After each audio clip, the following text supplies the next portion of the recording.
Assalamualaikum dan salam sejahtera. Terima kasih kerana sudi meluangkan masa untuk mendengar pembentangan saya hari ini. Nama saya Nik Muhammad Syawal bin Nik Ibrahim daripada kursus Bachelor of Operation Safety and Health Management with Honour, Learning Center daripada Johor Bahru. Hari ini saya ingin berkongsi tentang satu topik yang sangat penting, iaitu hak asasi dalam Perlembagaan Persekutuan Malaysia. Kita semua sebagai rakyat Malaysia mempunyai hak-hak tertentu yang dilindungi oleh undang-undang. Hak-hak ini memastikan kita dapat hidup dalam keadaan adil, selamat dan bebas. Tetapi, adakah kita benar-benar memahami hak-hak kita? Adakah kita sedar bahawa hak-hak ini datang bersama dengan tanggungjawab?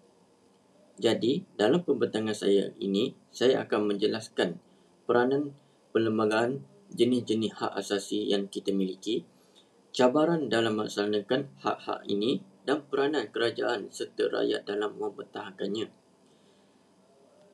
Saya harap selepas ini kita semua akan lebih memahami kepentingan hak-hak asasi dan bagaimana kita boleh menjaga dan menghormatinya dalam kehidupan seharian. Isi kandungan dalam pembentangan saya hari ini. Yang pertama, pengenalan. Kedua, peranan perlembagaan. 3, perlembagaan persekutuan. 4, cabaran dalam melindungi hak.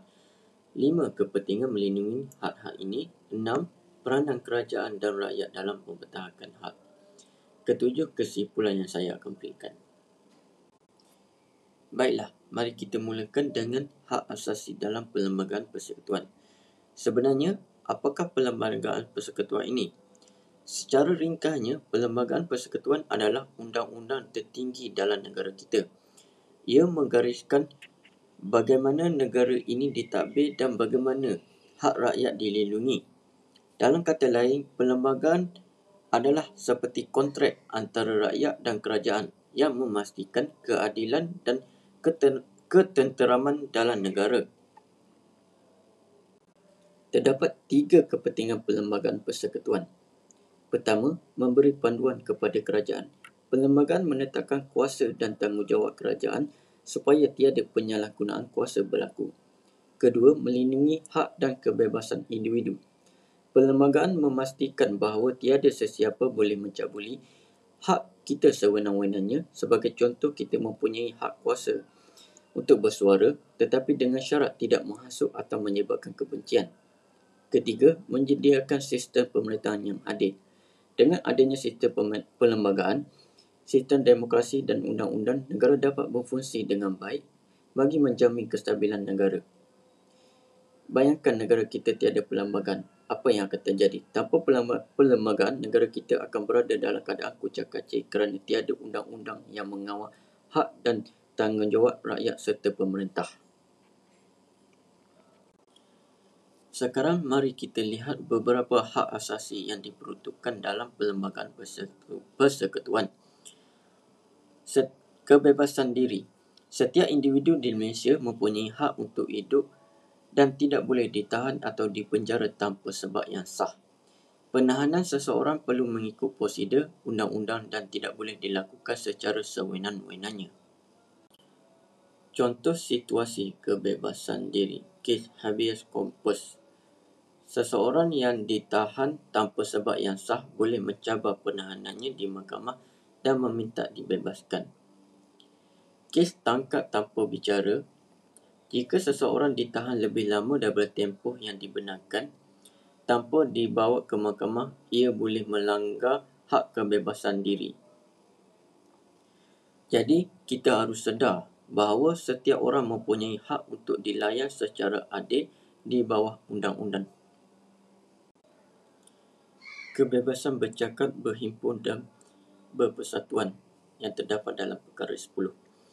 Rakyat berhak untuk menyuarakan pendapat secara bebas, namun perlu mengikut undang-undang yang ditetapkan.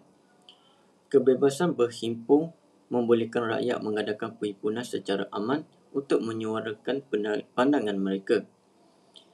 Kebebasan berpersatuan membolehkan rakyat menubuhkan persatuan, parti atau NGO. Contoh situasi kebebasan bercakap, berhimpun dan berpersatuan. Kebebasan media. Wartawan dan rakyat boleh melaporkan isu-isu semasa tanpa sekatan selagi tidak memfitnah atau mengancam keselamatan negara. Demokrasi aman.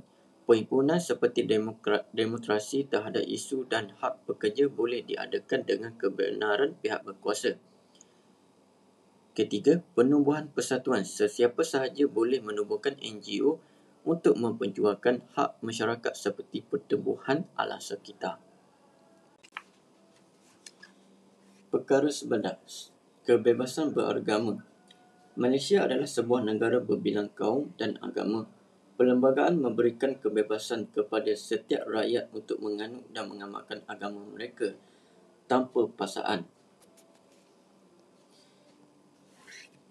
Walaupun Islam adalah agama rasmi persekutuan, agama lain boleh diamalkan secara bebas.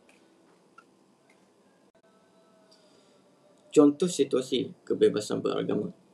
Pembinaan rumah ibadat. Penganut agama lain boleh membina gereja, kuil atau toko selagi mendapat kelulusan pihak berkuasa. Amalan kepercayaan. Tiada sesiapa boleh dipaksa untuk menukar agama mereka. Hak beragama di tempat kerja. Majikan perlu menghormati keperluan agama pekerja seperti cuti perayaan atau solat. Walaupun Islam adalah agama rasmi persekutuan, hak penganut agama lain tetap dilindungi dalam perlembagaan persekutuan. Perkara 12. Hak berkenaan dengan pendidikan. Semua rakyat mempunyai hak untuk mendapatkan pendidikan tanpa mengira kaum, agama dan status sosial. Pendidikan adalah asas kepada pembangunan negara dan kesejahteraan rakyat. Contoh situasi hak pendidikan. Semua rakyat Malaysia mempunyai hak untuk mendapatkan pendidikan tanpa mengira kaum, agama dan status sosial. Akses pendidikan percuma. Sekolah rendah dan menengah di Malaysia disediakan secara percuma kepada rakyat Malaysia. Peluang sama rata. Semua pelajar berhak memasuki universiti asalkan memenuhi syarat akademik.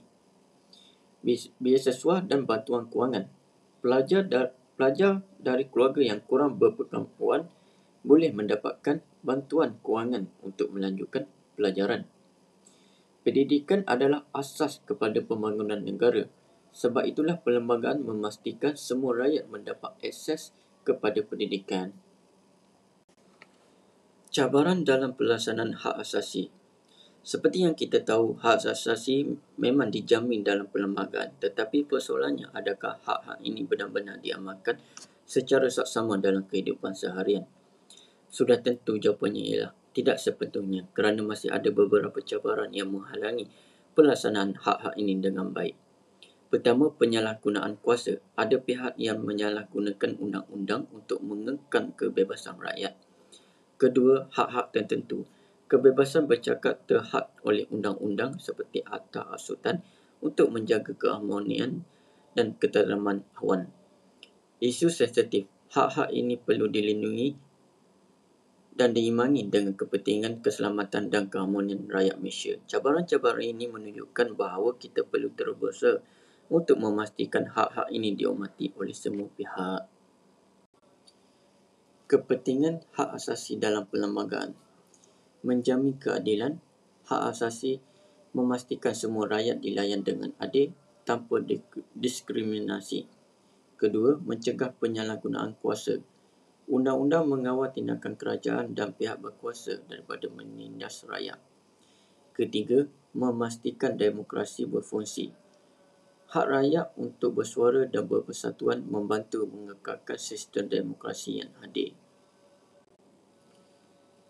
Sekarang mari kita lihat siapa yang bertanggungjawab dalam mempertahankan hak asasi ini. Sebenarnya bukan hanya kerajaan tetapi juga rakyat.